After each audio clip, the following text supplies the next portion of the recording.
Hi, I'm Carly, and this is my husband Brendan. We're about doing some content together, so here we are. So, one of the biggest questions that we both get asked is how did we actually decide to move to Spain together? And the truth is that we weren't ready at the same time. Brendan was ready way before me, right? Yeah, for So, sure. why do you think that is? Like, why were you so ready to move to Spain? What was it that was making you want to leave the UK? Well, I think there's like what I would call kind of push factors and pull factors, basically. So for me, we always loved Spain. We came a lot, didn't we? We'd been here. There's planes going overhead, by the way. Excuse the noise. We'd been coming here as a couple, and then even when we had the children, and every single time we came to Spain, we had amazing holidays. And I always felt I could live here, or I could live here, or I could live here in all of these different places, whether it was Sevilla, whether it was Bilbao, Barcelona, Estepona, and so on. And for me, the biggest pull factor, maybe push factor too, pushing me out, was weather. Really suffered with like seasonal affective disorder, or basically just got really pissed off in the winter, and that was seemed to be getting worse and worse. And then some of the factors in the UK just were getting more challenging: cost of living, traffic, obviously the dark nights, and so on and so forth. So I think I probably mentally checked out of the UK many years before we actually moved here. Yeah. And I remember always asking you that question when we came on holiday. Like, could you live here? Would you want to live here? Or could we bring the kids up here? And so, yeah, I suppose in our relationship, I probably am the one that looks ahead, and or more certainly. And perhaps I was looking ahead more a few years before you, feeling restless, feeling uncomfortable, and you had more reservations about the life that we already had in the UK, right? Yeah, I think that's it. Like, I was kind of, I guess, bogged down with the practical side of things because we didn't have a terrible life in the UK. I had a really good job that I enjoyed. I'd built a career. You obviously had your businesses that you were building, and we had our lovely children and all of our family and friends that we've grown up with over a lifetime in the UK.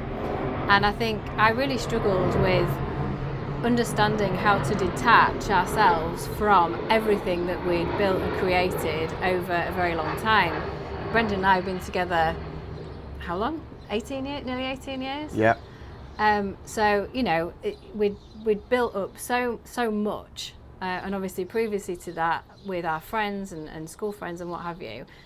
And we'd both lived outside of the UK before, but for shorter periods. So we'd always come back. And I found it really difficult to think about leaving family and friends. That is such a heart-wrenching decision to make. And also because we had young children, you're so worried about like what life is going to look like for them. They were in a lovely school and they had some lovely friends, and the thought of sort of tearing them away from that and into a culture and a language or languages that they didn't understand yet was really scary. I think for not just for me, for both of us, right? Yeah. But we knew, or I knew deep down that it would be okay. It was just getting over everything, like getting over those barriers. And that's how you really helped me, I guess, and supported me to overcome those. I think it's with any sort of meaningful change in life, it's seeing the new picture, the new vision ahead of the current vision, and it's a pain pleasure thing. It's like, how much pain are you in today with whatever that looks like? And this could be, I don't know, weight loss, it could be moving in the UK, it could be finding a new partner, or moving to Spain in our case. And it really does come down to how much pain are you in now, in your current position, and how much pleasure you see in the new life. And if you can make that pleasure greater than the pain, you will change. And I think for you, it was just gradually seeing the new life, the new picture, and breaking down those barriers one by one, which when you come out and see the places, when you're scouting the different parts of Spain, you know, that is breaking down those barriers. At the same time, probably I would say the scenario in the UK seemed to be getting, frankly, a bit worse. So that ramps up what's happening there and puts you in more pain. So I do think that was what really catalysed it for us. Yeah, no, I agree. I think, like, bearing in mind I lived in Spain before as well, so I knew what it was like, but that was a long time ago, and it was by myself. It wasn't with, you know, a partner, and certainly not with small kids. So it was going through a very, very different decision-making process to be okay with it. So I can resonate, you know, that there always seems to be one person in a couple or in a family that is more ready to move than the other one. So I can totally resonate with the person who's a bit more hesitant in taking those steps, for sure. And one of the other things that we did was, because, you know, we were making the decision as the parents of the family, but we really wanted to include our children in the decision-making process and make them feel part of it. And that's something that you really help the kids with as well. Yeah, I think it's, whoever you are in your relationship, I don't think it's a man-woman thing. I don't think there's any rules to this, but I think probably one person is going to be more of like the visionary. They're going to see the picture. They're going to drive that vision. Maybe the other person is going to be more of like the operational element of that to bring it to reality. Maybe that's one person. I don't know. But yeah, I think be the visionary with your children as well. And I always remember one phrase that really annoyed me, actually, was many years ago, probably well before we'd actually started this whole process of let's move to Spain. Somebody said something to me that resonated negatively, which was, who would want to live on holiday? You know, you go on holiday, but you couldn't live there, could you? And I always remember thinking, like, I have such a great time on holiday. I'd love to live on holiday. And it kind of is like true that, you know, I'm not saying we're on holiday, kind of working at it, but it feels 12 months of the year, it still feels like you are kind of on holiday. You can do the things that you would do on holiday. And that was really the picture I painted for the children. That, you know, would you like to spend more time on holiday? And which child is going to say, no, thanks, I'm all right.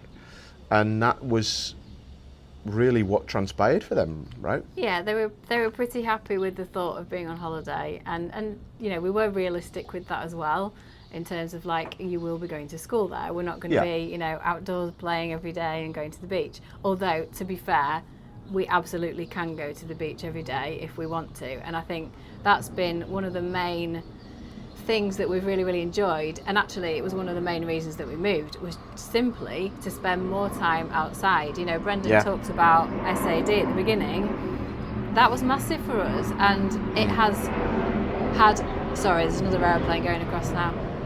There's been massive positive repercussions for both of our mental health in line with that, and I also believe for the kids as well. It has been huge. So, you know, there's absolutely nothing that we can fault on that. Yeah, agreed.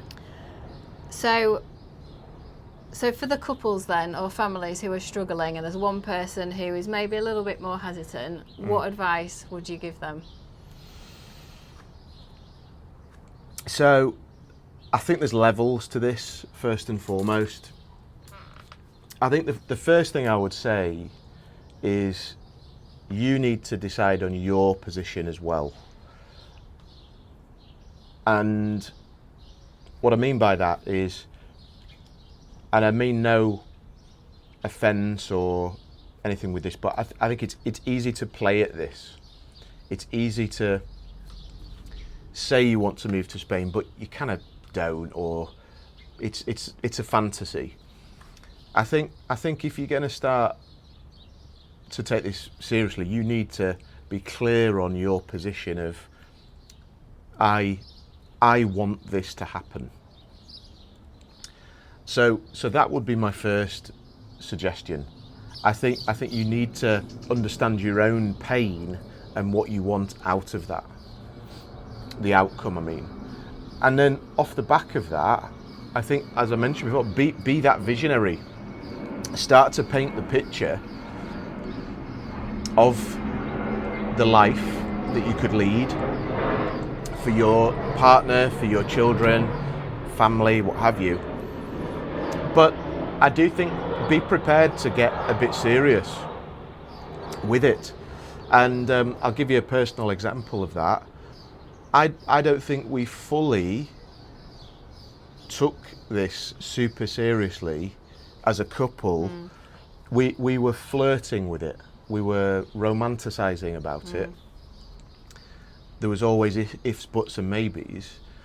But then, because I was mentally feeling low in the winters, I started to travel a bit and go to Spain and go to other places to get some winter sun on my own and do little scouting missions, but not officially like we're moving to Spain, just get some recovery time.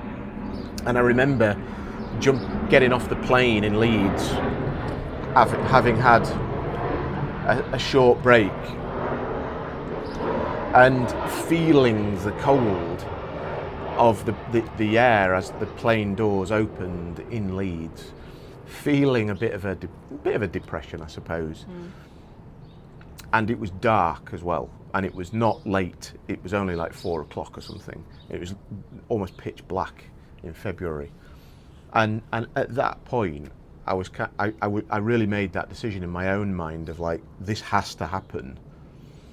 And that was February. Yeah. Within probably the same day I had that conversation with you. Yeah.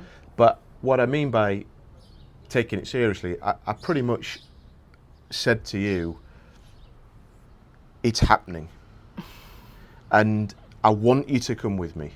I want the kids to come with me, but I am not doing another UK winter ever again. And in my mind, genuinely, I was at that point where I'm like, I really am not sure she will agree. Yeah. Which was difficult for me. Like, it was kind of like, I am not doing it, but I'm not convinced or confident that Carly will be saying, yeah, sign me up. And maybe you comment, what did you sense that in me? Was that a turning point? I think, going back to your romanticising point, I remember on more than one occasion, like walking around some part of Spain on a boardwalk somewhere, having had a glass of cava and saying, oh, it'll happen one day, we will move to Spain at some point, and kind of appeasing him, but meaning it, but not realising at that point that until you really commit, until you decide in your own head, this is going to happen and it's going to happen by this point, and we decided by the end of the year at that point, didn't we? Yes, yeah. It has to happen by the end of the year. It won't happen. Yeah. Like, until you've mentally made that commitment, and the main reason is because it is not easy. Yeah. There are so many different things that will stop you from doing it unless you are fully committed to getting it done, without question. So yeah, I think that was it for me. Like, I realised from your mental health perspective, which is obviously really, really important to me, my husband and the father of my children, I realised that it needed to be now. And it had always been there, like in the back of my mind, that it would be like, we'll do this at some point, but now it was like, we are doing it now. Yeah. And so we made all the commitments and we pushed it forward, and it took several months to get to where we needed to be. But we got there and we did Yeah. it that year, and that did. was it. Yeah, less than a year, sold the house, moved the businesses into more online structures, did all the kind of house hunting in Spain, all of that, and Found we a were there. school, did the Yeah, paperwork, schools, all everything that, like that. yeah. But I think sometimes people need a push, and in this instance, I think I'd got to the end of my threshold, Yeah. and you sensed that. It's not always like that in our relationship. It's not like me and then it goes the other way too, believe me. But in this instance, it was very much, we need to commit, we need to do it. And I do think you've got to get to that point, and be brave if you are that person that is clearly more motivated to make this move, Yeah. and decide if you do want it that much. That would be my message, really. Yeah. So look, I know there's lots of other people, that comment on many of my posts and Brendan's, because he's also got a YouTube channel, which we'll come on to in a sec. But if you are in that position, whether you're dreaming or thinking about it, or you've got obstacles, drop them in the comments below. Let us know what they are, and we'll try and help you find a solution. And in the meantime, if you're not already, don't forget to hit follow or subscribe, and also on Brendan's channel as well. Yeah, so I have a channel on YouTube called Time and Scent Collector, which I talk about different things, watches, fragrances, but actually significant part of it is about life in Spain and family life as well. So come over and have a look, and drop me a comment and introduce yourself. Thanks for watching, and we'll catch up soon. Bye guys.